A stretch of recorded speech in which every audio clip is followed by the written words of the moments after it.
আপনারা জানেন ডাক্তাররা হার্ট খুলে 2-3 দিন রেখে দেন, 2-3 দিন রেখে দেন।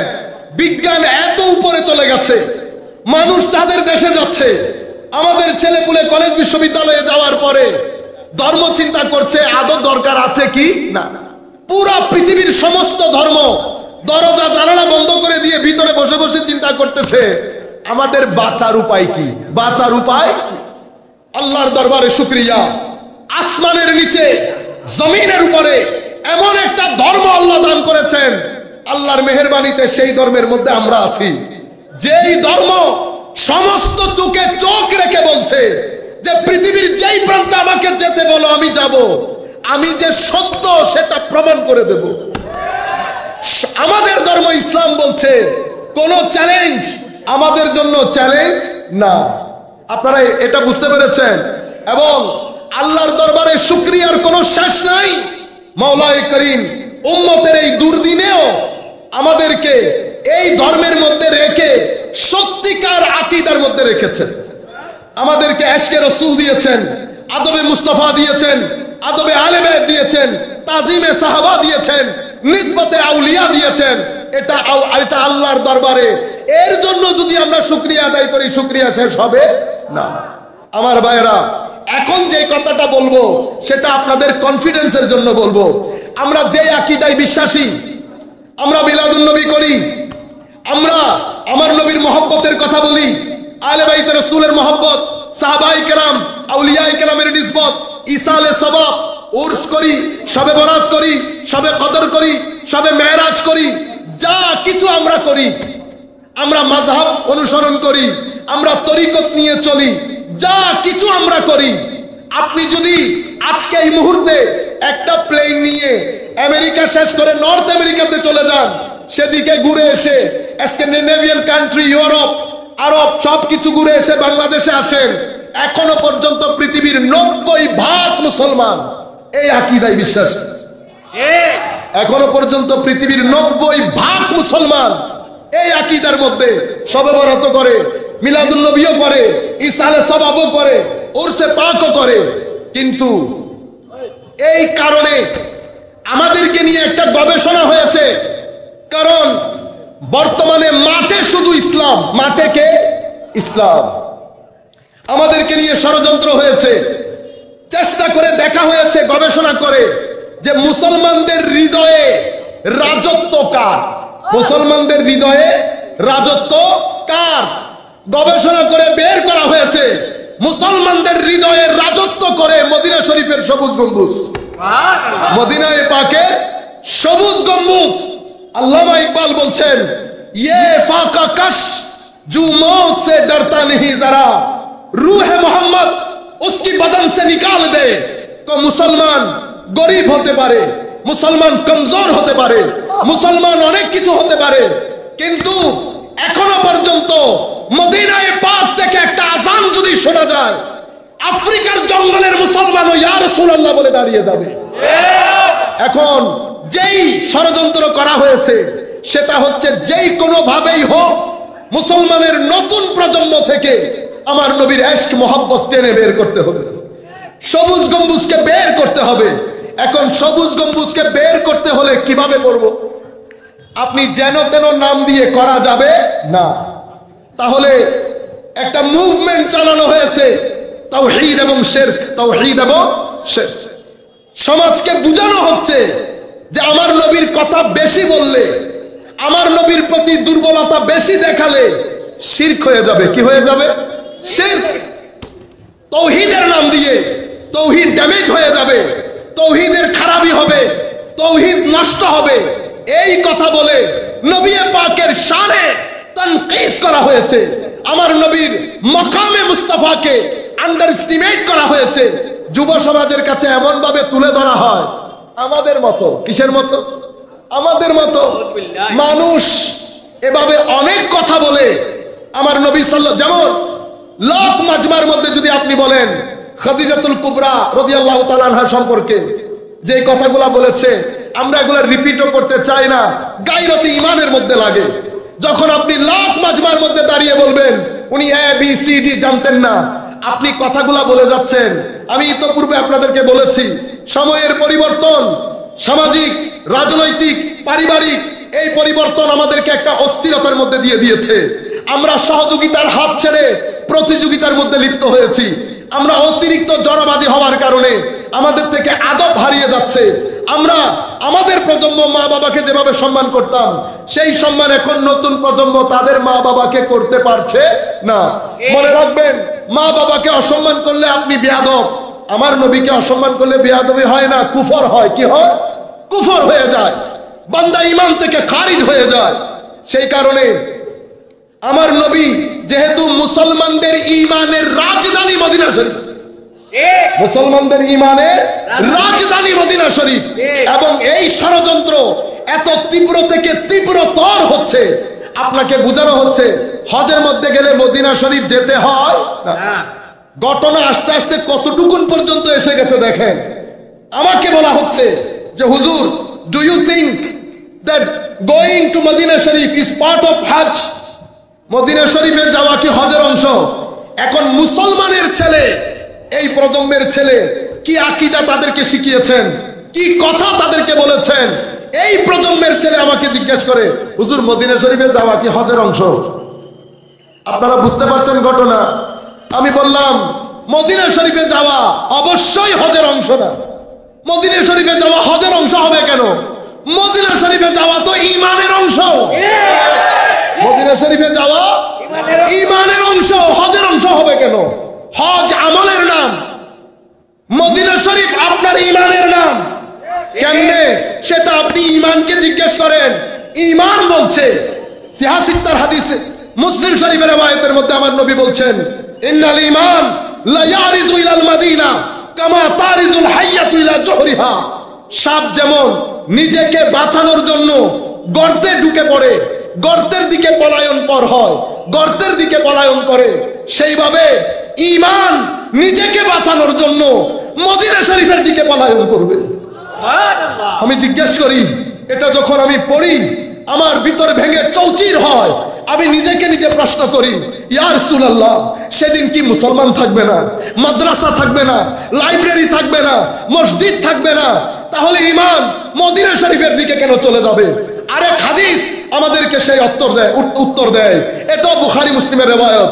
হযরত আলী কাররামাল্লাহু ওয়াজহাহুল কারীম বলছেন, সায়াখরুজু নাস ফি আখিরিজ জামান, শেষ জামানায় কিছু মানুষের উদ্ভব হবে, বয়সে কম হবে, ব্রেইন ওয়াশড হবে, আহদাসুল আসনান, সুফাহাউল আহলাম, ব্রেইন ওয়াশড হবে, কম বয়সের হবে, কোরআন হাদিস থেকে কথা বলবে, লা ইউজাবিজু ঈমানুহুম হানাজিরাহুম, ঈমান কণ্ঠনালীর ভিতরে ঢুকবে না। ঈমান কণ্ঠনালীর ভিতরে না ঢুকলে ঈমান হবে কেন? আমাদের এই উপরের মধ্যে তিনটা অংশ আছে। কয়টা অংশ? তিনটা। একটা হচ্ছে গলার নিচে এই অংশ, এই অংশটা, এটাকে বলে কলব। কি কলব? এটা মহব্বত এবং ঘৃণা, মহব্বত এবং ঘৃণা এই জায়গায় জন্মগ্রহণ করে। আপনি ব্রেন দিয়ে কাউকে ঘৃণা করতে পারবে না। ঘৃণা এখান থেকে, মহব্বত এখান থেকে, ভদ্রতা এখান থেকে, অহংকার এখান থেকে, সহনশীলতা এখান থেকে, অধৈর্য এখান থেকে। সব কিছুর খামির তৈরি হয় কলবের বর্তনে। আরেকটা হচ্ছে মুখ, এটা ডেলিভারি সেন্টার। মুখ দিয়ে সেন্টেন্স বানাইতে পারবেন না। সেন্টেন্সের প্রডিউসিং সেন্টার হচ্ছে ব্রেইন। ব্রেইনে বানান, মুখে ডেলিভারি দেন, আর কলব দিয়ে সেখানে মহব্বত বা ঘৃণা লাগান। তো ঈমানের জায়গা ব্রেইন না, ঈমানের জায়গা এটা, ঈমানের জায়গা এটা। তো ঈমান যদি এখানে আসতে না পারে তো ঈমান হবে না। আমার নবী বলছে, দেখেন, তারা তাদের ঈমান কণ্ঠনালীর ভিতরে যাবে না। এই হাদিস। আরেক হাদিসের মধ্যে আমার নবী বলছেন, সাতাকুনু দুআ আলা আবওয়াবে জাহান্নাম, কিছুদিন পরে কিছু দাঈ ইলাল্লাহ আসবে, আল্লাহর রাস্তা বলে বলে মানুষকে ডাকবে, আল্লাহর রাস্তা বলে বলে মানুষকে ডাকবে। কোথায় দাঁড়ানো? আলা আবওয়াবে জাহান্নাম, জাহান্নামের দরজায় দাঁড়ানো। মুসলিম শরীফের রওয়ায়াতের মধ্যে আমার নবী বলছেন, হযরত হুযায়ফা ইবনে ইয়ামান এই হাদিসের বর্ণনাকারী, আমার নবী বলছেন, সাতাকুনু দুআ, দাঈর বহুবচন দুআ, মানে আল্লাহর রাস্তায় মানুষকে ডাকবে। কোথায় দাঁড়ানো? জাহান্নামের দরজায়। তো নবী ছিলেন। আমার নবীর চোখ দেখতে আমাদের মতো হলেও আমার নবী তো সামনেও দেখতেন, পিছনেও দেখতেন, চলতে চলতে জান্নাতের দরজাও দেখতেন। চলতে চলতে জান্নাতে দরজাও দেখতেন। সূর্য গ্রহণের নামাজ পড়ছে, নামাজ পড়ার পরে আমার নবী একটু পিছনে গেছে। সাহাবায়ে কেরাম জিজ্ঞেস করলেন, ইয়া রাসূলুল্লাহ, সূর্য গ্রহণের নামাজ হচ্ছে, আপনি পিছনের দিকে চলে আসছেন, হঠাৎ করে হাত বাড়ালেন, কি ঘটনা ইয়া রাসূলুল্লাহ? জান্নাত থেকে একটা ফ্রুট নিতে চেয়েছিলাম, জান্নাত থেকে একটা ফ্রুট নিতে চেয়েছিলাম, যদি এই ফ্রুট নিয়ে নিতাম কিয়ামত পর্যন্ত তোমরা এটা খেতে পারতা, শেষ হতো না। তো নবী, আমার নবী দেখছেন জাহান্নামের দরজায় দাঁড়ানো, আমি দেখছি মসজিদে, আমি দেখছি মাদ্রাসায়, আমি দেখছি টিভিতে বসে দাওয়াত দিচ্ছে, মিলাদুন নবীর মিলাদের মধ্যে বসে, সিরাতুন নবীর মাহফিলে বসে বসে কথা বলছে, কিন্তু আমার নবী বলছে আলা আবওয়াবে জাহান্নাম। হযরত হুযায়ফা, অদ্ভুত ব্যাপার ইয়া রাসূলুল্লাহ, তাহলে আমরা চিনব কি করে? আমাকে কিছু সিম্পটম বলেন।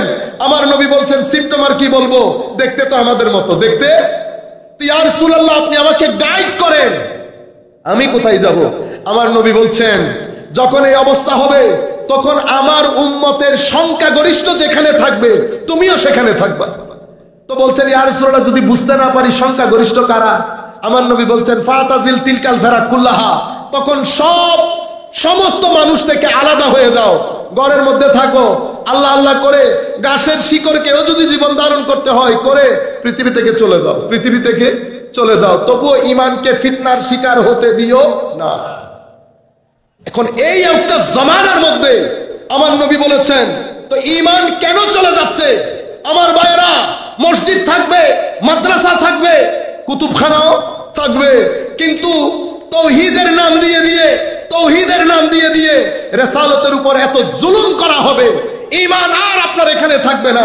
ঈমান যেখান থেকে এসেছে, মদিনা, ঈমানের রাজধানী মদিনা শরীফে চলে যাবে। ঠিক আপনারা বুঝতে পেরেছেন? ঈমানকে এখন জিজ্ঞেস করেন, ও ঈমান, মক্কা শরীফে গেলেন না কেন, মদিনা শরীফে কেন গেলেন? এই জবাব তো আমরা দিতে পারবো না। আমার নবী গায়েবের সংবাদদাতা, আমার নবী এসে বলেছেন ঈমান মদিনা শরীফে চলে যাবে, আমরাও বলছি ঈমান মদিনা শরীফে চলে যাবে। তবে এতটুকুন তো বুঝছি যে আমার নবীর নাম হচ্ছে ঈমান, আমার নবী ঈমান, আমার নবীর সাথে ইয়েস বললে ঈমান, নো বললে ঈমান থেকে খারিজ। আপনারা বুঝতে পেরেছেন? এই বড় ষড়যন্ত্র করে যুব সমাজের মধ্যে ফিতনার সৃষ্টি করা হয়েছে। এখন নতুন নতুন বিষয় আমাদের সমাজের মধ্যে ছড়িয়ে দেওয়া হয়েছে। আমার ভাইয়েরা, অনেক মানুষ আমাকে শুনছেন, আপনারা আমাকে চেনেন, কাউকে ছোট করা, খাটো করা, সমালোচনা করা, এগুলার মন মেজাজ আল্লাহ আমাদেরকে দান করে নাই। আমি শুধু যে জিনিসটা বুঝেছি সেটা আপনার সম্মুখে তুলে ধরছি।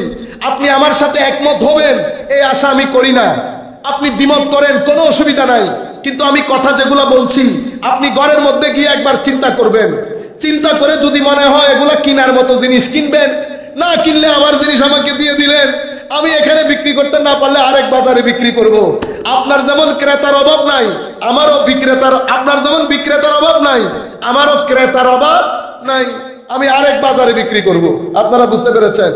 মনে রাখবেন, আমিন জোরে বলা, হাত তোলা, উঠানামা করা, এটা উম্মতে মুসলিমা গত 1400 বছর ধরে প্র্যাকটিস করে আসছে।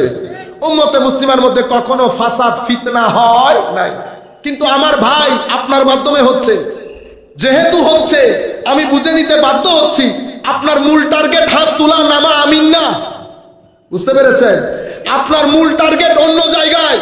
এগুলো এভাবে তৈরি করা হয়েছে মুসলিম উম্মার মধ্যে নতুন প্রজন্মকে কনফিউজ করার জন্য।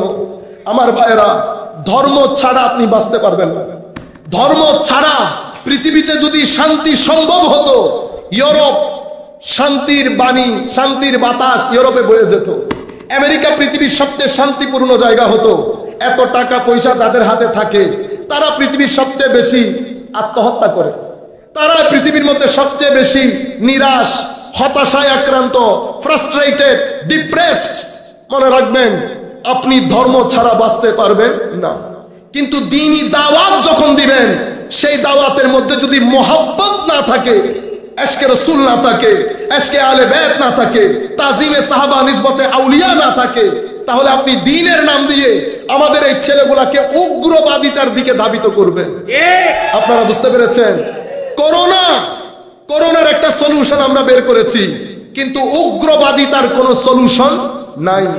উগ্রবাদিতার সলিউশন হচ্ছে বেশি বেশি ঈদে মিলাদুন নবী করা।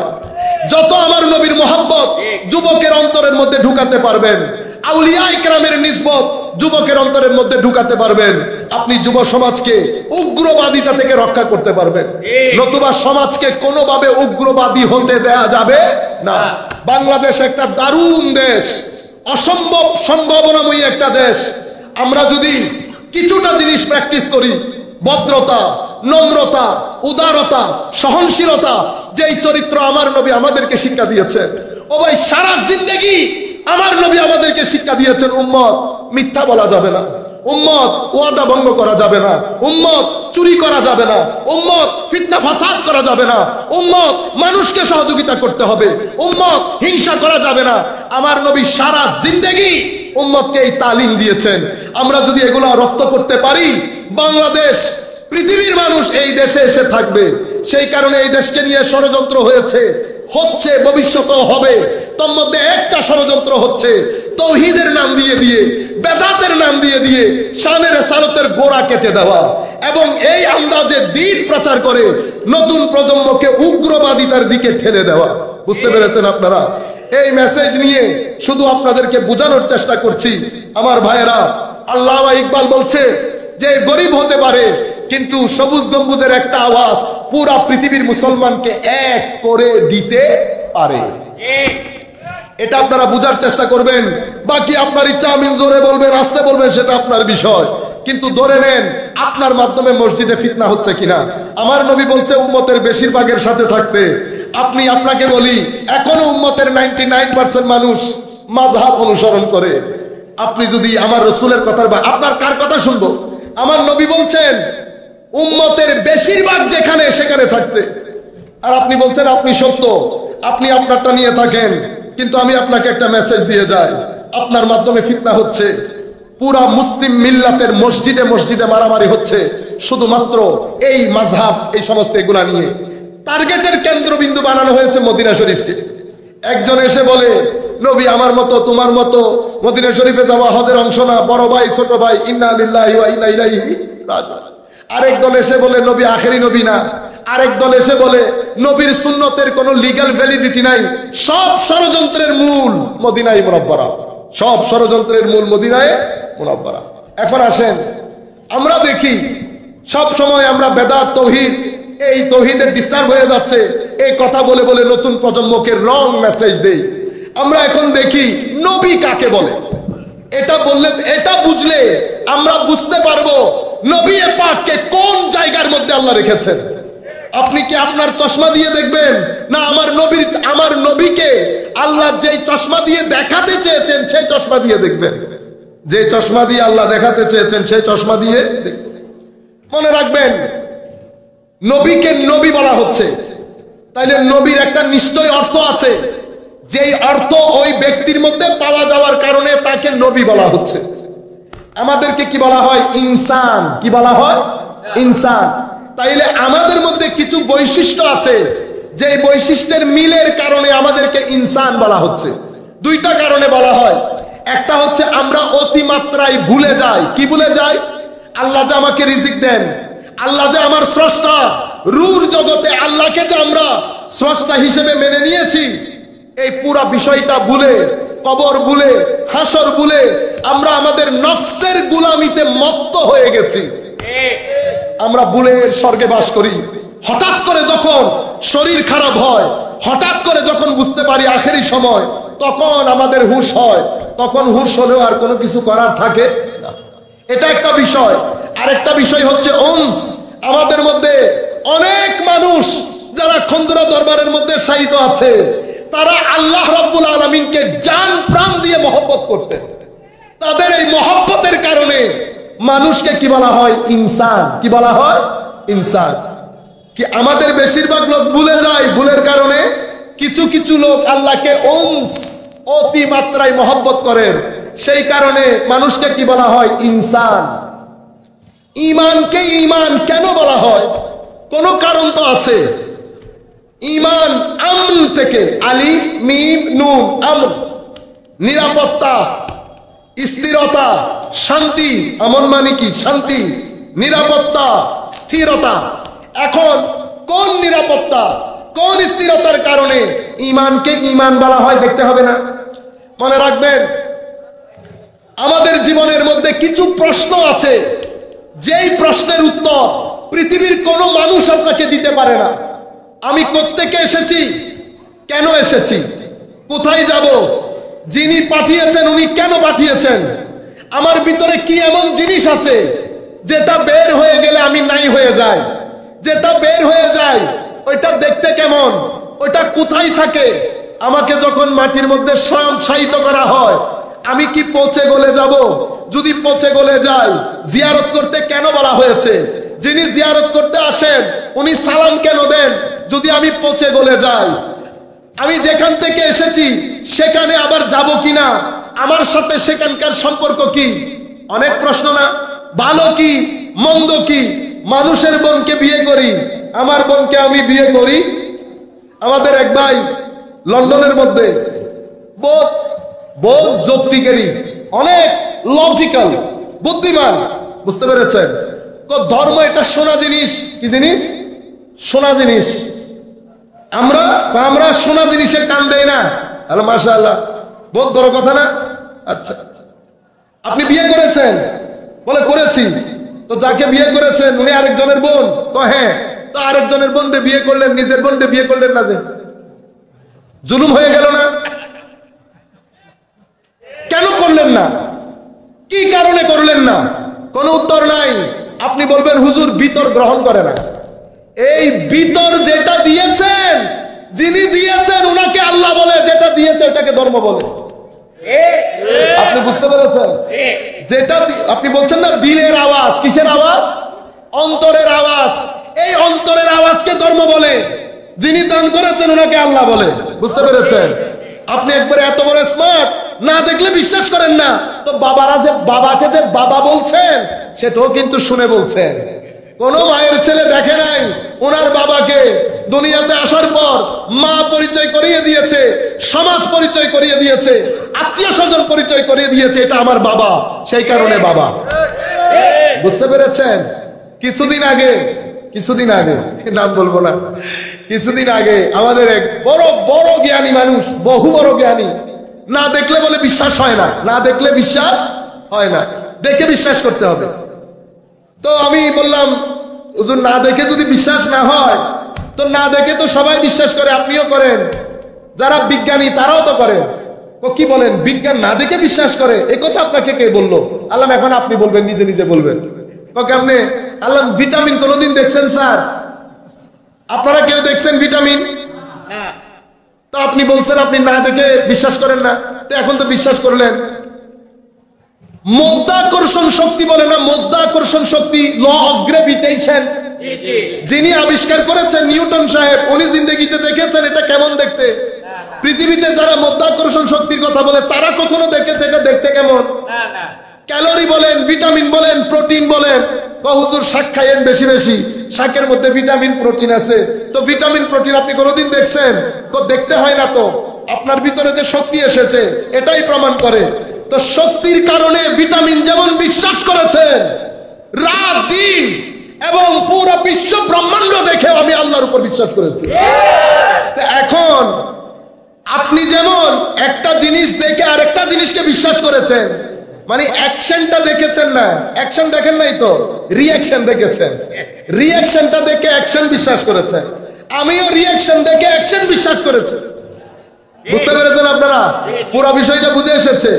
আপনাদেরকে বলতে চাচ্ছি, এতগুলো প্রশ্ন আপনারা জানেন বিশ্বে অনেক মানুষ আত্মহত্যা করে শুধুমাত্র এই প্রশ্নগুলো নিয়ে। কোত্থেকে আসলাম, কোথায় যাব, কেন যাব, কেন মারা যাব, কেন কবরের নিচে যাব, কেন আমার মাকে কবর দিতে হবে, কেন আমার মা চলে যাবে, কোথায় গেল, কি গেল, এই প্রশ্নগুলোর কারণে পৃথিবীতে অনেক মানুষ আত্মহত্যা করে। পৃথিবীর কারো কাছে কোনো উত্তর নাই, সবাই ঘোরাফেরা করে, কারো কাছে কোনো উত্তর নাই। যে আপনি প্রশ্ন করতে করতে করতে যখন টায়ার্ড হয়ে গেছেন, গাছের নিচে বসলেন, উপর থেকে আওয়াজ আসছে, রব্বানা ইন্নানা সামি'না মুনাদিয়ান ইউনাদি ঈমানি আন আমিনু বিরাব্বিকুম ফাআমান্না। কোরআনের আওয়াজ, কোরআন বলছে আসো আমি বলি তোমাকে, এটা রু, এটাকে রু বলে। কবরে এটা হয়, তুমি এই জায়গা থেকে আসছো, কবরের মধ্যে এটা হবে, অতঃপর পুনরুত্থান দিবস হবে, এভাবে তুমি দাঁড়াবে, তোমার সাথে এই ব্যক্তি থাকবে, কবরে সালাম দিবে, এই কারণে সালাম দিবে। এই তাবৎ জিনিসগুলো যখন বুঝেন, আপনার ভিতরে একটা স্থিরতা আসে, একটা শান্তি আসে। এই স্থিরতা এবং শান্তির কারণে আমাদের এই ধর্ম বিশ্বাসকে ঈমান বলে। কি বলে? ঈমান। বুঝতে পেরেছেন? তাইলে প্রত্যেক শব্দের পেছনে নির্দিষ্ট কিছু কারণ আছে। ঈমান তো বুঝলাম, ইনসানও বুঝলাম, ওলি আছে না ওলি? আপনারা বলেন না ওলি? তো ওলিকে ওলি বলারও তো কারণ আছে, যেভাবে কোরআনকে কোরআন বলার কারণ আছে। কোন কোরআনকে জিজ্ঞেস করেন, কোরআন, আপনার নাম কোরআন কেন? একটা প্রশ্ন না? কারণ তো আছে, এমনি এমনি তার কোরআন হয় নাই। কোরআন শব্দটির 4টা এমন মূল শব্দ আছে যেখান থেকে কোরআন শব্দটি বের হয়েছে, যেখান থেকে মূল শব্দটি বের হয়েছে। তোর মধ্যে একটা শব্দ হচ্ছে কারানা, কফ র নুন, বলা হচ্ছে কারানা, এখান থেকে কুরআন বের হয়েছে। কারানা মানে জামা, জামা মানে একত্রিত করা, জমা করা। তো জমা করার সাথে কোরআনের সম্পর্ক কি আছে? কি আছে? ওয়াকুল্লা শাইইন ফাসসালনাহু তাফসীলা তিবিয়ানুল লিকুল্লি শাই। কোরআন এমন একটা কিতাব, যেই কিতাবের মধ্যে পূর্বাপর সমস্ত জ্ঞানকে একীভূত করে কোরআনের মধ্যে জমা করা হয়েছে। সেই কারণে কোরআনকে কোরআন বলে। এখন সমস্ত জ্ঞান, আল্লাহ বলছেন না ওয়াকুল্লা শাইইন ফাসসালনাহু তাফসীলা, আমি সব কিছুকে খুলে খুলে কোরআনের মধ্যে বর্ণনা দিয়েছি। তিবিয়ানুল লিকুল্লি শাই, সব কিছুর স্পষ্ট বর্ণনা কোরআনে পাকের মধ্যে রাখা হয়েছে। এবং লা রাতবিন ওয়ালা ইয়াবিসিন ইল্লা ফি কিতাবিন মুবিন, ভিজা শুষ্ক সমস্ত কিছুকে আল্লাহ কোরআনের মধ্যে রেখেছেন। তাইলে সব কিছু কোরআনে জমা করা হয়েছে, সেই কারণে কোরআনকে কি বলা হয়? কোরআন। এখন সেই কোরআনকে আমার আল্লাহ আমার নবীকে শিখিয়েছে। সেই কোরআন আমার আল্লাহ আমার নবীকে শিখিয়েছেন। তো কোরআন সব কিছু কোরআনের মধ্যে একীভূত করেছে। তো শিখিয়েছেন আল্লাহ, উনিও খালেকে কুল, আমার নবীকে শিখিয়েছেন।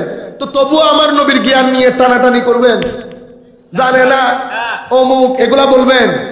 এগুলা আহলে সুন্নাহ ওয়াল জামাতের আকীদা। আমার ভাইরা, যুব সমাজের মধ্যে এমন ভাবে বক্তব্য রাখবেন যেন, কেন আমাদের ওই বুখারী মুসলিম শরীফের রিওয়ায়াত চোখে পড়ে না? আমার ভাইরা, সবাই তো শাইখুল হাদিস, আমরা তো ছোটখাটো লোক। আমরা আপনাদেরকে বলে দেই, আপনার সাথে আমাদের কোনো দ্বিমত নাই। একটা জায়গার মধ্যে শুধু বুখারী মুসলিম থেকে আমার নবীর চুল মুবারক সাহাবায়ে কেরাম নিয়ে নিতেন, নখ মুবারক নিয়ে সংগ্রহ করতেন, থুতু মুবারক নিয়ে মুখে আর বুকে লাগাতেন, গাম মুবারক আতর হিসেবে ব্যবহার করতেন। এই হাদিসগুলো যেখানে যেখানে এসেছে সেগুলা বলে মানুষকে বলেন, আমি কথা দিচ্ছি আমি গিয়ে আপনাকে সম্মান প্রদর্শন করব, আমার সাথে আপনার মারামারি কাটাকাটি নাই। এই জায়গার মধ্যে আপনি স্কিপ করে যান। যে হাদিসের মধ্যে শানে রিসালাতের বর্ণনা এসেছে সেগুলো আপনারা স্কিপ করে যান। যে হাদিসের মধ্যে আমার নবীর গাম মুবারকের কথা এসেছে, নবী পাকের হাত মুবারকের বরকতের কথা এসেছে, আমার নবীর শরীর মুবারকের সুগন্ধির কথা এসেছে, আমরা স্কিপ করে যাই। উম্মতে মুসলিমাকে, নতুন প্রজন্মকে ওই মেসেজ দেওয়া থেকে নিজেদেরকে দূরে রাখি, মানুষকে বঞ্চিত করি। আপনারা বুঝতে পেরেছেন? তাহলে কোরআনকে কেন কোরআন বলা হয় বুঝলেন, ঈমানকে ঈমান কেন বলা হয় বুঝলেন, ইনসানকে ইনসান কেন বলা হয় বুঝলেন। এখন আসেন ওলিকে ওলি কেন বলা হয়? কারণ আছে না? আল্লাহ কোরআনে পাকের মধ্যে বলছে আল্লাহু ওয়ালিয়ুল্লাযিনা আমানু ইখরিজুহুম মিনাজ যুলুমাতি ইলান নূর। আল্লাহ মুমিনদের ওলি, আল্লাহ মুমিনদের ওলি। ওলি শব্দটির অনেক অর্থ আছে, তোর মধ্যে 4টা অর্থ গুরুত্বপূর্ণ। একটা হচ্ছে ওলি শব্দটি বেলায়ত থেকে, অর্থ হচ্ছে নুসরত, সহযোগিতা, কাফালত, তত্ত্বাবধান। যার সৌদি আরবের মধ্যে আপনারা গেলে যিনি আপনার মালিক থাকেন ওনাকে কি বলেন? কাফিল। কি বলে? কাফিল, কাফালত করে, আপনার সব কিছু ওনার উপর নির্ভর করে। ইচ্ছে করলে রাখবে, ইচ্ছে করলে বিসমিল্লাহ করে পাঠাই দেবে, ঠিক না? তো ওলি শব্দটি বেলায়েত থেকে। এটার একটা অর্থ হচ্ছে নুসরত, সহযোগিতা, আর একটা অর্থ হচ্ছে কাফালত, তত্ত্বাবধান, দেখভাল, দেখাশোনা করা। আর একটা অর্থ হচ্ছে মহাব্বত। কি জিনিস? মহাব্বত, প্রেম, ভালোবাসা। আর একটা অর্থ হচ্ছে কুরবত, নৈকট্য। এখন এই চারটা অর্থের সাথে ওলির সম্পর্ক কি, যেই কারণে ওলিকে ওলি বলা হয়। আমি এই চারটা অর্থের মধ্যে গেলে অনেক সময় লেগে যাবে। আমি শুধু কুরবতটা নেই। কিটা? কুরবত। আল্লাহ মুমিনদের ওলি। কেন? আল্লাহ মুমিনদের কাছে, নিকটে। কতটুকু নিকটে? ৬০ রগেরও নিকটে। আমার নবীর ব্যাপারে বলা হয়েছে আন-নবিয়্যু আউলা বিল মুমিনিন মিন আনফুসিহিম। যদি মুমিন হন তো আমার নবী আপনার জীবনের চেয়েও কাছে। আপনি বললেন নবী কই, নবী কই, নবী আছে না নাই, এই স্টেজে আসতে পারে কি পারে না? কেন ভাই? আমার আল্লাহ বলছেন আন-নবিয়্যু আউলা বিল মুমিনিনা মিন আনফুসিহিম। নবী মুমিনের জানেরও কাছে। আল্লাহ ৬০ রগের কাছে। কুরবানের মধ্যে যখন গরু জবাই করেন, ৬০ রগ কাটা যাওয়ার পরেও গরু দরপর দরপর করে, ঠিক না? কিছুক্ষণ থাকে, কিছুক্ষণ। কোনদিন শুনেছেন জীবন চলে যাওয়ার পরেও দরপর দরপর করতে? মনে রাখবেন, নবী বের হয়ে যাওয়া মানে ঈমান বের হয়ে যাওয়া। কারণ নবী মুমিনের জান, জান বের হয়ে গেলে যেমন মানুষ মৃত হয়ে যায়, নবী বের হয়ে গেল ঈমান, আর ঈমান থাকে। এখানেও ব্যবহার হয়েছে আউলা, সব ওলির মধ্যে নিকটে। আমার নবীকে খেয়াল করে কোরআনের আয়াত, ওয়া ইজা সাআলাকা ইবাদি আন্নি ফাইন্নী কারীব। হাবিব, তারা যদি জিজ্ঞেস করে আমার ব্যাপারে, তো বইলেন আমি অনেক নিকটে, আমি অনেক নিকটে। সেই নৈকট্যের কারণে আল্লাহ বলছে আমি মুমিনের ওলি। আমার ভাই বলছে, হায় হায়, ইন্ডিয়া থেকে পড়ে গেছেন, দেওবন্দ মাদ্রাসা আছে না? দেওবন্দ অনেক বড় মাদ্রাসা। দেওবন্দের একজন আমার বন্ধু, ওই দিন প্রথম সাক্ষাৎ হয়েছে। আমার এখনো মনে আছে, আমরা দাতা গঞ্জে বখশ আলী হুজবেরি, কাশফুল মাহজুবের যিনি লেখক, ইমাম কুশাইরির যিনি ছাত্র, প্রথম যুগের আল্লাহর ওলি দাতা গঞ্জে বখশ আলী হুজবেরি। অনেক মানুষ ওনাকে লাহোরি বলেন, এটা আমার লাহোরের ভাইদের কথা। ওই লাহোরি বলে লাহোরটাকে তুলে ধরার জন্য। ওনার নাম দাতা গঞ্জে বখশ আলী হুজবেরি। তো উনি দাতা গঞ্জে বখশ আলী হুজবেরির উর্স হচ্ছে। সেই উর্সের মধ্যে কথা বলতে বলতে এই ওলির কথা এসছে, এখন হঠাৎ করে মনে পড়লো। তো উনি বলছেন, আপনারা ওলি শব্দটি আলাদা কিছু মানুষের জন্য ব্যবহার করেন, অথচ কোরআনের মধ্যে আল্লাহ বলেছে আল্লাহু ওয়ালিউল্লাযীনা আমানু, আল্লাহ সকল মুমিনের ওলি, ঠিক না? দেখেন কথাগুলো শুনতে খুব লজিক্যাল মনে হয় নাই? তো আমাদের স্বাভাবিকভাবে মানুষ কনফিউজ হয়ে যায়। তখন আমি ওনাকে বললাম, আল্লাহ নফস থেকে বাঁচিয়ে রাখুক। আবার আপনারা এটা মনে করবেন না যে আমি নিজেকে বড় করার জন্য করছি। লা হাওলা ওয়ালা কুওয়াতা ইল্লা। আমার ওই ভাই অনেক বড় আলেম, অনেক বড় আলেম। ওনার কাছ থেকে আমি অনেক কিছু শিখছি ওই দিন, যে জিনিসটা কথা হয়েছে সেটা তুলে ধরছে আর কি। তো আমি ওনাকে বললাম, ভাইজান আল্লাহ যে মুমিনের ওলি, এটা নিয়ে কারো কোনো দ্বিমত নাই। আল্লাহ সকল মুমিনের নিকটে, ৬০ রগেরও কাছে। সেই কারণে আল্লাহ সকল মুমিনের ওলি, সেটা নিয়ে কোনো দ্বিমত নাই। দ্বিমত হচ্ছে সকল মুমিন আল্লাহর ওলি কিনা। আপনারা বুঝতে পেরেছেন? মানে আল্লাহ সকল মুমিনের ওলি, কারণ আল্লাহ সকলের নিকটে, সিসি ক্যামেরা লাগানো আছে। আল্লাহ ওলি সকল মুমিনের, এটা নিয়ে কারো কোনো দ্বিমত নাই। দ্বিমত হচ্ছে সকল মুমিন আল্লাহর ওলি কিনা। তো উনি বলছেন অবশ্যই ওলি। আমি বললাম আপনি হলে হতে পারেন, আমি না। কেন? কারণ ওলি বেলায়েত থেকে, বেলায়েত মানে কুরবত, নিকটে থাকা। যদি আমার আল্লাহ, আল্লাহ বলছেন বান্দা তোর নিকটে আছি, এইটা যদি আমি বিশ্বাস করতে পারতাম, আমার মাধ্যমে কোনো পাপ সংগঠিত হতো। আমার মা, এই যে আমার ভাইয়েরা এখানে স্টেজে আছে, দেখতেছেন না আমাকে কিরকম বুজুর্গ বুজুর্গ লাগতেছে না? মনে হয় যেন জান্নাত থেকে আসছি, 2 মিনিট পর আবার জান্নাতে চলে যাব, ঠিক না? বুঝতে পেরেছেন কি? মানুষ বাইরে ফিটফাট, বাইরে বাইরে সবাই মুত্তাকি পরহেজগার। হায় হায় হায়। ওলি কাকে বলে? তো ওলি সেই ব্যক্তি যিনি লোকের বাইরে থাকলে তাদের তাকওয়া যেখানে থাকে, অন্তর্মহলে গেলে তাকওয়ার মধ্যে জোয়ার বয়ে যায়। তাকওয়ার মধ্যে, ইয়াকিনের মধ্যে, খৌফের মধ্যে, খাশিয়াতের মধ্যে, মুহাব্বতের মধ্যে, কুরবাতের মধ্যে তারা যখন একাকিত্বে থাকে ফানা হয়ে যায়। তারা একাকিত্বে থাকলে ঈমান আরো বেড়ে যায়, তাকওয়া আরো বেড়ে যায়, মুহাব্বত বেড়ে যায়, কুরবাত বেড়ে যায়। সেই কারণে তারা বলি। আর আমরা যারা দুনিয়াদার, আমরা যারা নফসের পূজারী, আমরা মানুষের সামনে তাকওয়া দেখাই, ঘরের ভিতরে আর তাকওয়া থাকে। আপনারা এই সিম্পল পার্থক্যটা বুঝতে পেরেছেন? ওলি কাকে বলে?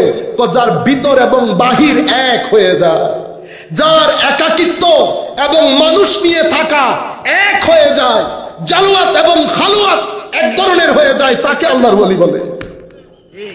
এখন আমি বলছি, দেখেন, আল্লাহ নিকটে আছে, আল্লাহ আমার সাই রোগেরও কাছে। কেন কোনো কাজ আছে আমরা করছি না, অশ্লীলতা করছি, হায় হায়, গালি দিচ্ছি, মানুষ ঠকাচ্ছি, জুলুম করছি, বোনের সম্পদ দিচ্ছি না, ভাইয়ের সম্পদ দিচ্ছি না, রাত দিন নেফাকতের মধ্যে, মুনাফিকির মধ্যে, মানুষ ঠকানোর মধ্যে আছি না? যদি আল্লাহ নিকটে আছে, আমার মা যদি আমার রুমে আমার সাথে থাকে, আপনি যদি মোবাইল ব্যবহার করেন, আপনি অনেক সাবধানতা অবলম্বন করবেন না? কেন? এটা হচ্ছে নৈকট্যের ফল। আপনি যখন কেউ আপনার পরিচিত সিনিয়র মানুষ যখন নিকটে থাকে, মানুষের জিন্দেগির মধ্যে ডিসিপ্লিন চলে আসে, মানুষের জিন্দেগির মধ্যে ব্যালেন্স চলে আসে। কেন? আমার বাবা আমার সাথে, মা আমার সাথে, ভাই আমার সাথে। ও ভাই, এখানে মা ভাই বোন না, মালিকুল মুলক রব্বুল আলামিন আর রহমান আর রহিম রাজ্জাক কাহার জব্বার আমার সাথে আছে। কিন্তু হেন কোনো কাজ নাই। সবচেয়ে বড় ব্যাপার, সপ্তাহের পর সপ্তাহ চলে যায়, তিলাওয়াতে কোরআন করি না।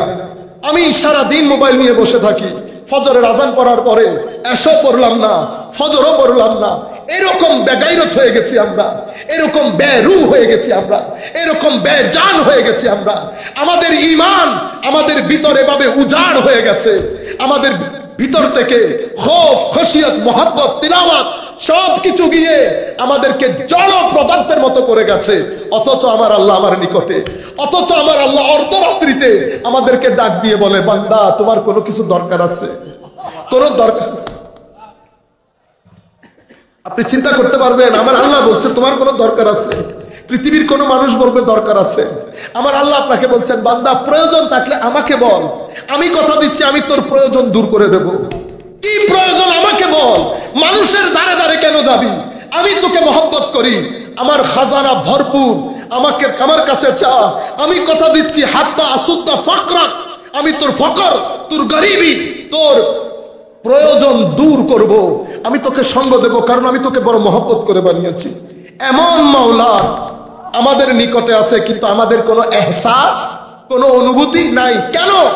কারণ আমার আল্লাহ বলছেন কোরআনে পাকের মধ্যে, নফসের ওয়াসওয়াসা আমাদের এবং আল্লাহর মাঝখানে একটা দেওয়াল দাঁড় করিয়ে দিয়েছে, একটা পর্দা দাঁড় করিয়ে দিয়েছে, হিজাব দাঁড় করিয়ে দিয়েছে। এটা কোত্থেকে আসে?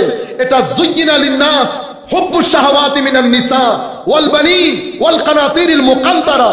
আমাদের যারা অপোজিট, নারী, নারীর প্রতি লোভ, লালসা, সন্তানের লোভ, লালসা, সম্পদের লোভ, লালসা, চেয়ারে বসার লোভ, লালসা, টাকা পয়সা, আস্তে আস্তে আস্তে আস্তে এমন হয়েছে ধর্মটাও বিক্রি করে দিচ্ছি টাকার কারণে, ধর্ম বিক্রি করে দিচ্ছি টাকার কারণে।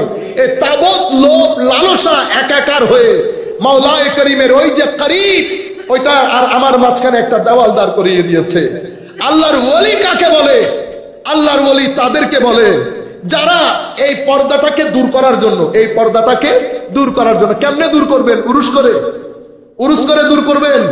না না না না, এটা একটা প্রসেসিং আছে, একটা প্রসেসিং আছে, যেগুলা আলেম ওলামা ইকরাম বুঝবেন।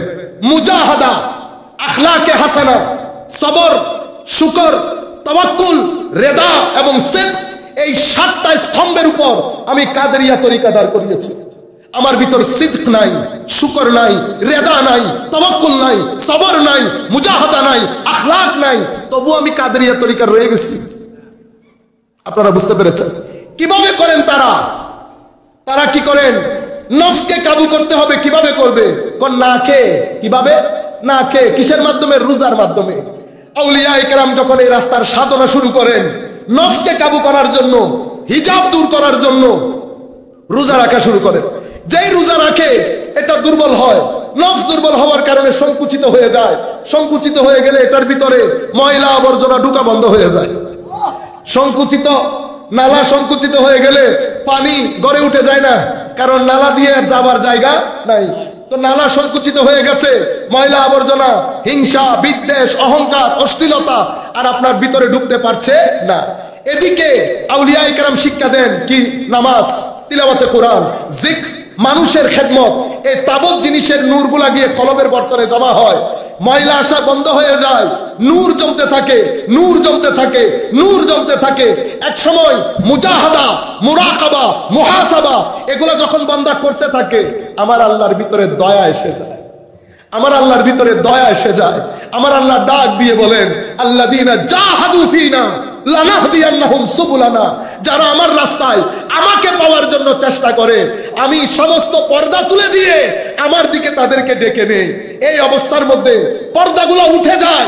যখন পর্দা উঠে যায় ওই যে কুরবত, সেই কুরবত আউলিয়ায়ে কেরামের মধ্যে একটা খৌফের এহসাস তৈরি করে। খৌফ, ভয় করতে গেলে ওমা আল্লাহ দেখে ফেলছে।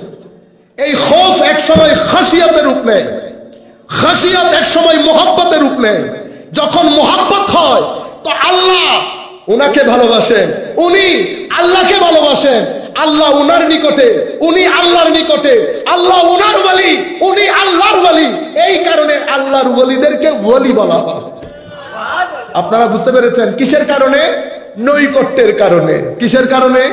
নৈকট্যের কারণে, মহব্বতের কারণে। যেহেতু মহব্বত জমে যায় আমার আল্লাহ ডাক দিয়ে বলেন আমি অমুক ব্যক্তিকে মহব্বত করি। যখন আমার আল্লাহ মহব্বত করেন এদিকেও মহব্বত জন্মগ্রহণ করে। যখন মহব্বত হয়ে যায় আল্লাহ কুরবত দান করেন। কুরবত দিয়ে দিয়ে আমার আল্লাহ এমন পর্যায়ে নিয়ে যান, আমার আল্লাহ বলছেন সেই ব্যক্তির হাত তার হাত থাকে না আমার হাত, তার চোখ থাকে না আমার চোখ, তার কলব থাকে না আমার কলব হয়ে যায়। আমার মুখ দিয়ে বলে, আমার চোখ দিয়ে দেখে, আমার হাত দিয়ে ধরে, আমার কলব দিয়ে চিন্তা করে। এবং এই মুহূর্তে এসে আল্লাহর ওয়ালিদেরকে আল্লাহ একটা খাস পাওয়ার দান করেন। এটাকে বলা হয় ডেলিগেশন অফ ডিভাইন পাওয়ার। ওয়ালা ইন সাআলানি লাউতিয়ান্না ওয়ালা ইন ইসতাআযানি লাউইযান্না। যা চান আল্লাহর ওয়ালিদেরকে তখন আল্লাহ বলছেন তারা যা চান তা দান করি, যা থেকে পানা চান পানা দিয়ে দেই। এটা ডিভাইন পাওয়ার, এটা আল্লাহর প্রোটোকল।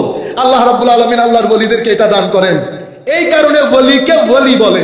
এখন আসেন নবীকে নবী কেন বলে? নবীকে নবী কেন বলে? এখানে আমাদের কথার শেষ, একেবারে আমরা আমাদের ফাইনাল স্টেজে চলে এসেছি। আমার ভাইরা সংক্ষিপ্ত আকারে বলছি, যেহেতু রেকর্ড হচ্ছে আমি কিতাবের নামগুলা বলে দেই। আমি নবীর অর্থ যেখান থেকে নিয়েছি সেটা হচ্ছে ইমাম আবু নসর আল ফারাবি, ওনার কিতাব আস-সিহাহ, ইমাম এবং ইমাম ইবনে মনজুরের লিসানুল আরব, তাহজিবুল লুগা আবু মনসুর আল আজহারি, আন-নুবুওয়াত শেখ ইবনে তাইমিয়া, এবং আকীদার কিতাবের মধ্যে শরহুল মাওয়াকিফ ইমাম শরীফ আল জুরজানি, শরহুল মাকাসিদ ইমাম তাফতাজানি, কাজী আয়াস আশ-শিফা। এই সমস্ত কিতাবের মধ্যে উলামায়ে কেরাম যদি খুঁজেন এখানে দারুণ লিখেছেন শেখ ইবনে তাইমিয়া আন-নুবুওয়াত কিতাবের মধ্যে। নবী কাকে বলে? নবী শব্দটি হয় হামজা দিয়ে নয় হামজা ছাড়া, হয় নবী নাবা অথবা নাবা, দুইটা।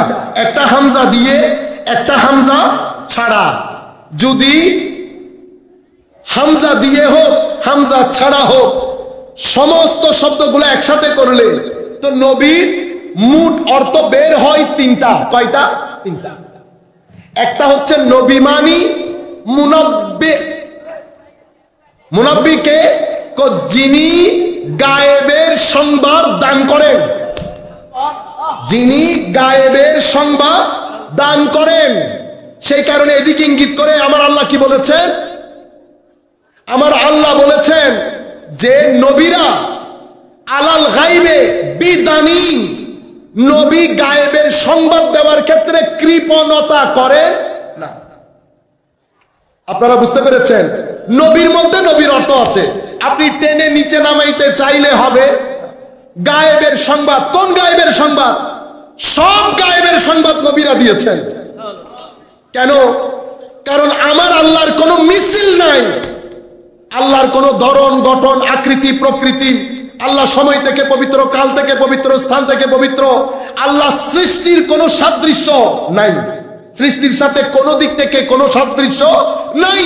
তো সাদৃশ্য না থাকলে আল্লাহ আপনার অনুকরণ কেমনে করব, আপনার আনুগত্য কেমনে করব? আপনি তো বলছেন লাইসা কামিসলিহি শাই, আপনার কোনো মিছিল নাই। তখন আমার আল্লাহ বলছেন এই আমার মিছিল নাই, সেই কারণে তো আমি মিছিলাল একজনকে পাঠাইছি। সেটাকে কুল ইন্নামা আনা বাশারুম মিসলুকুম, সেই কারণে মিছিলকে পাঠাইছি, তোমাদের মতো করে একজনকে পাঠাইছি যেন তোমরা অনুসরণ করতে পারো, আনুগত্য করতে পারো। আবার আমরা যেহেতু মিছিল বলেছে, বুঝতে পেরেছেন, এখানে আমার নবী আমাদের আকীদা দুরস্ত করে দিয়েছে। কাফের মুশরিকরা বলতো যে আপনি আমাদের মতো, আপনার কারণে কেন আমরা বাপদাদার ধর্ম ছাড়বো? আমার নবী মুমিনের আকীদা দুরস্ত করে দিয়েছেন। যখন আমার নবী সৌমে বেসাল না খেয়ে রোজা রাখা শুরু করেছেন, আমার নবীর দেখা দেখি সাহাবায়ে কেরাম রাখা শুরু করেছেন। সাহাবায়ে কেরাম দুর্বল হতে লাগলেন, না খেয়ে কি রোজা রাখা যায়? আমার নবী সাহাবীদেরকে ডেকে বললেন, হে আমার সাহাবায়ে কেরাম, আমি কিন্তু তোমাদের মতো নই। ইন্নী লাস্তু মিসলাকুম, আমি তোমাদের মতো নই। ইন্নী উসকা, আমার আল্লাহ, ওয়া উতআম, আমার আল্লাহ আমাকে খাওয়ান, আমার আল্লাহ আমাকে পানি দান করেন, কিন্তু সেটা এই পানি না, সেটা এই খাওয়া না। আমি আমার আঙ্গুল দেখতে তোমাদের মতো, কিন্তু আমি আঙ্গুলের ইশারা দিলে চন্দ্র দ্বিখণ্ডিত হয়ে যায়। আমার কান তোমাদের মতো, আমার কান দিয়ে আমি লৌহে কলমের আওয়াজ শুনতে পাই। আমার হাত তোমাদের মতো, ইশারা দিলে অস্তমিত সূর্য দুবারা উঠে যায়। আমার চোখ তোমাদের মতো, কিন্তু তোমরা সামনে ছাড়া দেখো না, আমি সামনেও দেখি পিছনেও দেখি। আমি তোমাদের কলমের ভিতরে আমার আল্লাহর খৌফ পর্যন্ত আমি নিজের চোখে দেখি। কেন? ইন্নী লাস্তু মিসলাকুম, আমি তোমাদের মতো নই। এবং সেই কারণে গায়েবের সংবাদ দেনেওয়ালা, সবচেয়ে বড় গায়েবের সংবাদ হচ্ছে আল্লাহর সম্পর্কে জানান দেওয়া। আল্লাহর সম্পর্কে আমরা কোত্থেকে জেনেছি? পবিত্র কোরআনের সূরা ইখলাস থেকে জেনেছি। এখানে আল্লাহ তৌহিদ বর্ণনা করেছেন, সেই সূরাতুত তৌহিদের মধ্যেও আমার আল্লাহ রিসালাতকে বাদ দেন নাই। কেন? কারণ ওই রিসালাত হচ্ছে গায়েবের সংবাদ দেনেওয়ালা। সেখানে বলছেন কুল হুয়াল্লাহু আহাদ, হাবিব আপনি বলে দিন, আপনি সংবাদ দিয়ে দেন।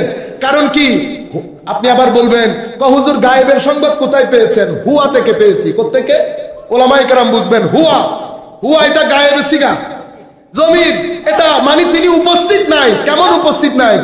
হুয়া এটা এমন জিনিস, এটাকে ধরতেও পারবেন না, দেখতেও পারবেন না, ছুঁইতেও পারবেন না, স্বাদ নিতে পারবেন না।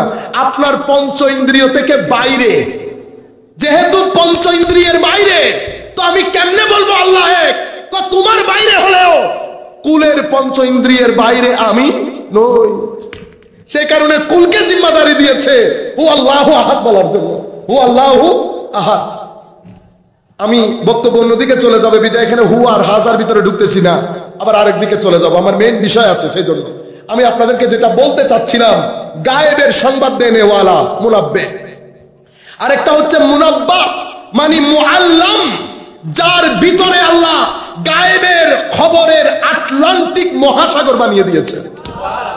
মুআল্লাম, হাইলি গ্রেটলি ডিভাইনলি এডুকেটেড। মুনাব্বা মানে ওয়ামা কানা আল্লাহু লিয়ুতলিআকুম আলাল গায়ব, মানে এমন ভাবে গায়েবের খবর আল্লাহ দান করেছেন, এমন ভাবে দান করেছেন যে সৃষ্টির মধ্যে গায়েবের সংবাদের খজিনা বানিয়ে দিয়েছে। আমার নবী তো অনেক বড়, তো কেমন বড় দেখেন। এই কারণে নবীর ইলমকে, নবীর জ্ঞানকে, আমার নবীর সবকিছু মহান, কিন্তু নবীর দুইটা জিনিসকে আল্লাহ মহান বলেছেন। একটা আমার নবীর আখলাক, আর একটা আমার নবীর চরিত্র। এই দুইটা জিনিসকে আমার আল্লাহ গ্রেট বলেছেন, মহান বলেছেন। কি বলেছেন? ওয়া আল্লামাকা মা লাম তাকুন তাআলাম ওয়া কানা ফাদলুল্লাহি আলাইকা আযীমা। আরেক জায়গায় বলেছেন ওয়া ইন্নাকা লা আলা খুলুকিন আযীম। কেন? কারণ আমার আল্লাহকে আল্লাহ গায়েবের খাজিনা বানিয়ে দিয়েছে। দুইটা গেল। আরেকটা অর্থ কি? আরেকটা অর্থ হচ্ছে আল মুরতাফি, ইরতিফা, সুমহান মর্যাদার অধিকারী। সেই কারণে বলা হচ্ছে নবীকে নবী কেন বলা হয়? কারণ ইন্নাহু শুররিফা আলা সাইরিল খালক, আল্লাহ যা কিছু বানিয়েছেন সব কিছুর ঊর্ধ্বে সুমহান স্থান দান করেছেন নবীকে, সেই কারণে নবীকে নবী বলা হয়। আপনারা বুঝতে পেরেছেন? এখন আমরা এই দুইটা হাদিস বলে আমাদের বক্তব্য শেষের দিকে চলে যাব। আমার ভাইরা, এই যে নবীর সুমহান মর্যাদা, এমন মর্যাদা দান করেছেন শুধু মানুষ না, নবীর যে মারেফত, আমার নবীকে চিনার যে একটা অনুভূতি, এহসাস, সেটা আমার আল্লাহ শুধুমাত্র মানুষকে দিয়েছে তা না। পদার্থ, জীব পদার্থ আছে না, জীব এবং জড়, জীব এবং জড়। পাহাড় এটা জীব না জড়? জড় পদার্থ না পাহাড়? আমার এখন দেখেন জড় পদার্থ, আমি যে বলেছি সমস্ত সৃষ্টির উপরে স্থান দিয়েছেন, এটা আল্লাহ জড় পদার্থের ভিতরেও আমার নবীকে চিনার এহসাস দান করেছেন আল্লাহ। এটা সহিহ হাদিস না? আমার নবী আবু বকর, ওমর, ওসমান ওনাদেরকে নিয়ে পাহাড়ে গেলেন। রেওয়ায়ত দুই ধরনের আছে, এক রেওয়ায়তের মধ্যে উহুদের কথা আছে, আরেক রেওয়ায়তের মধ্যে জবলে হেরার কথা আছে। মক্কা মুআজ্জামার মধ্যে জবলে হেরার মধ্যে আরো সব সাহাবী মিলে 7 থেকে 8 জন সাহাবী ছিলেন। বদর উহুদের মধ্যে 3 জন সাহাবায়ে কেরামের নাম আবু বকর, ওমর এবং উসমান। ওমর এবং উসমান, আমার যদি মনে পড়ে না পড়ে, হযরত আলী রাদিয়াল্লাহু তাআলা আনহু সোফার ছিলেন। এই মুহূর্তে হাদিস দেখে বলতে গেলে অনেক সময় চলে যাবে। এটাই হাদিসের কিতাবে নিচে রাখিয়ে না, এটা একটু হাতে ধরে। আমার নবী সাল্লাল্লাহু আলাইহি ওয়াসাল্লাম উঠলেন পাহাড়ের উপর। পাহাড়ের মধ্যে জজবা সৃষ্টি হলো, পাহাড় হেলতে লাগলো। এখানে ভূমিকম্প হয় না? ভূমিকম্প হয়, পাহাড় এরকম হেলতে লাগলো। আমার নবী এখানে এটা মুজিজা বলতে পারবেন না, এখানে কোনো কাফের ছিল না যে ধর্মের দিকে ডাকার জন্য একটা মুজিজা দেখিয়েছে। এটা আমার নবীর ন্যাচারাল পাওয়ার, যেটা বাই নেচার আমার আল্লাহ আমার নবীকে দান করেছেন। আমার নবী ফাদারাবা বিরিজলিহি, পাহাড়কে আমার নবী পা দিয়ে আঘাত করে বললেন, উসকুন ইয়া হেরা, হে জবলে হেরা, একদম স্থির হয়ে যাও, কোনো নাড়াচাড়া করবে না। তোমার উপর একজন নবী দাঁড়ানো, তোমার উপর একজন সিদ্দিক দাঁড়ানো, আর সকল শহীদ দাঁড়ানো। ও ভাই, পাহাড় নাড়াচাড়া করেছে? করে নাই, পাহাড় স্থির হয়ে গেছে। কথা বলছেন নবী, আপনি বলেছেন পাহাড় জড় পদার্থ। তো জড় পদার্থের মধ্যে এই এহসাস করতে কে আসলো যে যিনি কথা বলছেন উনি নবী? আপনি হঠাৎ করে বলবেন মুজিজা, আমিও জানি মুজিজা, কিন্তু এখানে তো কোনো কাফের ছিল না, কোনো মুশরিক ছিল না। সাহাবায়ে কেরাম নিয়ে আমার নবী পাহাড়ের উপর। আমার নবীর বাই নেচার নবী হিসেবে আমার নবীকে আল্লাহ যে তাসাররুফাত এবং এখতিয়ার দান করেছেন, সেই এখতিয়ারের আলোকে আমার নবী পাহাড়ের মধ্যে পা মেরে বলছেন, হেরা সাবধান হয়ে যাও, উসকুন স্থির হয়ে যাও, খবরদার, তোমার উপর একজন নবী, একজন সিদ্দিক এবং অনেক শহীদ রয়েছে। আমি আপনাদেরকে বলি, সালাতুন ইয়া রাসূলুল্লাহ, একটু পানি দেন, সালামুন ইয়া হাবিবাল্লাহ আলাইক নমিদানম ছে মনজিল বুদ শব যায় কে মনবুদম বাহার সো রক্স বিসমিল বুদ শব যায় কে মনবুদম সালাতুন ইয়া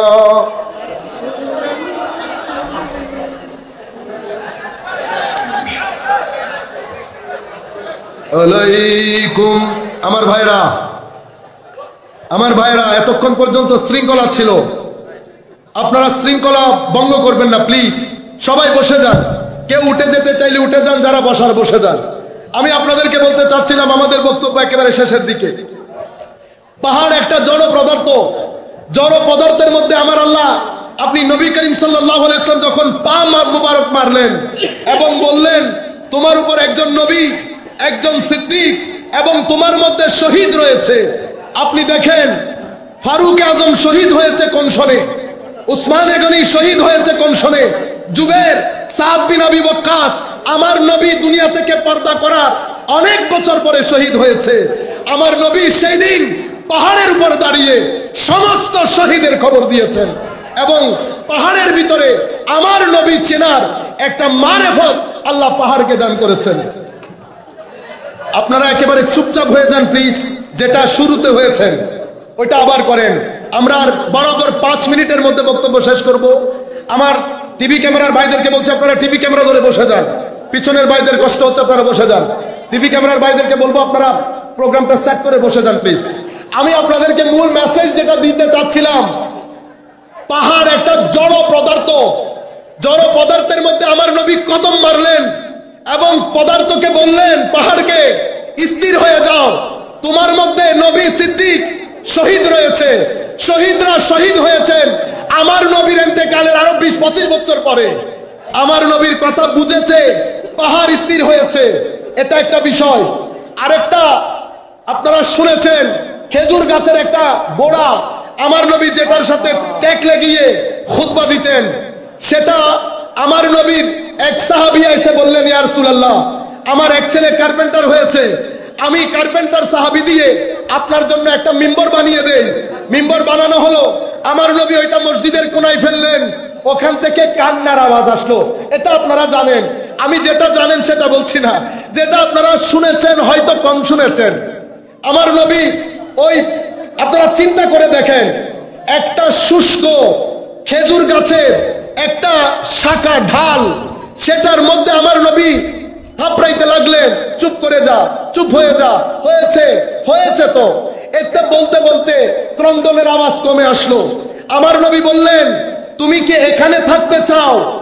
যদি এখানে থাকতে চাও আমি তোমাকে জীবিত করে কোন একটা বাগানে লাগিয়ে দেব, আর যদি তুমি চাও আমি তোমাকে জান্নাতে লাগিয়ে দেব। যদি জান্নাতে লাগিয়ে দেই তো ফায়াকুল মিন্না আস-সালিহুন, তোমার থেকে আল্লাহর নেক বান্দারা খেজুর খেতে পারবে। তুমি বলো কোন অপশন তুমি গ্রহণ করবা? পরকালেরটা গ্রহণ করবা না দুনিয়ারটা গ্রহণ করবা? খেজুর গাছ কি বলেছে? খেজুর গাছ জানে আর আমার নবী জানে। আমার নবী শুধু বলছে ফালতু ফালতু। সাহাবায়ে কেরাম বললেন, ইয়া রাসূলুল্লাহ, ফালতু ফালতু কেন বললেন? আমি তাকে 2টা অপশন দিয়েছিলাম না, সে 2 অপশনের মধ্যে পরকালেরটা গ্রহণ করেছে বিদায় আমি তাকে কথা দিলাম তোমাকে আমি জান্নাতের মধ্যে লাগিয়ে দেব, তোমার ফ্রুট যাতে পুণ্যবান বান্দারা খেতে পারে সেই ব্যবস্থা আমি করে দেব। আমার মূল টার্গেট ছিল আপনাদেরকে বলার, আজকে অনেক হাদিস শরীফ ছিল, শুধু এতটুকুন বলার জন্য, জড় পদার্থ, জীব পদার্থ, পাথর, গাছ, প্রত্যেক কিছু আমার নবীকে চিনতেন, নবীকে সালাম দিতেন, নবীর সাথে কথা বলতেন, নবী সালামের জবাব দিতেন। এই যে নবীর এহসাস, আমার নবীকে যে বাই নেচার একটা তাসাররুফের ক্ষমতা, একটা আমার নবীকে একটা পার্টিকুলার এখতিয়ার আল্লাহ দিয়েছেন, সেটা বোঝানোর জন্য জঙ্গে বদরের মধ্যে এক সাহাবীর তলোয়ার ভেঙে গেছে। উনি কি করেছেন জানেন? গাছের একটা শুকনো শিকড়, এই 1 বিঘতের একটা শুকনো শিকড় আমার নবীর কাছে নিয়ে আসলেন, বললেন, ইয়া রাসূলুল্লাহ, আমি ভালো যোদ্ধা, তলোয়ার ভেঙে গেছে, কিভাবে করব? আমার নবী ওইটা নিয়ে কি করলেন? এটা নিয়ে যুদ্ধ করো, এটা নিয়ে যুদ্ধ করছে। সাহাবী বলছেন, আমার মৃত্যুর আগ পর্যন্ত আমি ওই ছোট্ট 1 বিঘত ওই ছুরি দিয়ে সমস্ত যুদ্ধের মধ্যে যুদ্ধ করেছি, এবং সেই ছুরির নাম দেওয়া হয়েছিল আল আউন। এটা সিরাত ইবনে হিশামের মধ্যে, শেখ ইবনে হিশাম এবং ইমাম সুয়ুতি আল খাসায়েস আল কুবরা কিতাবের মধ্যে প্রথম যে বর্ধিত অংশ বলেছি, সেটা ইমাম আহমদ ইবনে হাম্বল ওনার মুসনাদের মধ্যে বর্ণনা করেছেন। যেই নবীর পাওয়ার বাই নেচার, যেই নবীর এই ইখতিয়ার, তাসাররুফাত, যে একটা খাজুরের এই শিকড় এনে এটাকে ছুরি বানিয়ে দেয়। আমার নবী বাগান দিয়ে যাচ্ছেন, গাছ সালাম দেয়, পাথর সালাম দেয়। আখেরি হাদিস বলে শেষ করব। আনসারী সাহাবী এসেছেন, ইয়া রাসূলুল্লাহ, আমাদের একটা উট আছে, উট আর কাজ করে না, উট কাজ না করার কারণে আমরা জমিনে পানি দিতে পারছি না, শাকসবজি প্রডিউস করতে পারছি না, ইয়া রাসূলুল্লাহ কিছু করেন। আমার নবী সাহাবায়ে কেরামকে নিয়ে আনসারী সাহাবীর বাগানে গেলেন। বাগানে যাওয়ার পরে উটের দিকে যাচ্ছেন, সাহাবায়ে কেরাম বললেন, ইয়া রাসূলুল্লাহ যায়েন না, এই উটটা কুকুরের মতো হয়ে গেছে, কেউ পাশে গেলে কামড় দেয়। জানেন আমার নবী কি বলেছেন? না, আমাকে কিছু করবে না, আমাকে কিছু করবে না।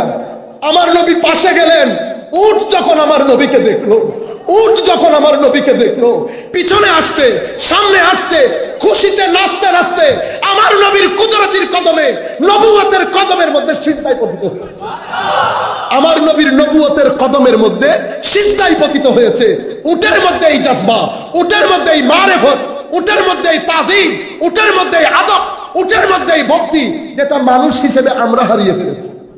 সাহাবায়ে কেরাম দেখে বললেন, ইয়া রাসূলুল্লাহ, উট করতে পারলে আমরা কেন পারবো না? আমার নবী বলছেন, না না, আমার উম্মতের মধ্যে সিজদা একজন আরেকজনকে সিজদা করতে পারবে না। জায়েজ হলে না স্ত্রীদেরকে বলতাম তাদের স্বামীকে সিজদা করার জন্য। আমি যেটা বলতে চেয়েছিলাম আমার ভাইয়েরা, উটের মধ্যে, পাহাড়ের মধ্যে, গাছের মধ্যে, একটা শুষ্ক কাঠের মধ্যে মারেফতে মুস্তাফা, সেই কারণে নবীকে নবী বলা হয়। নবীর অবকাম অর্থের দিক থেকে অনেক উচ্চে। নবীর আর দুইটা অর্থ, একটাকে বলে খুরুজ, আর একটা বলে আত-তারিক।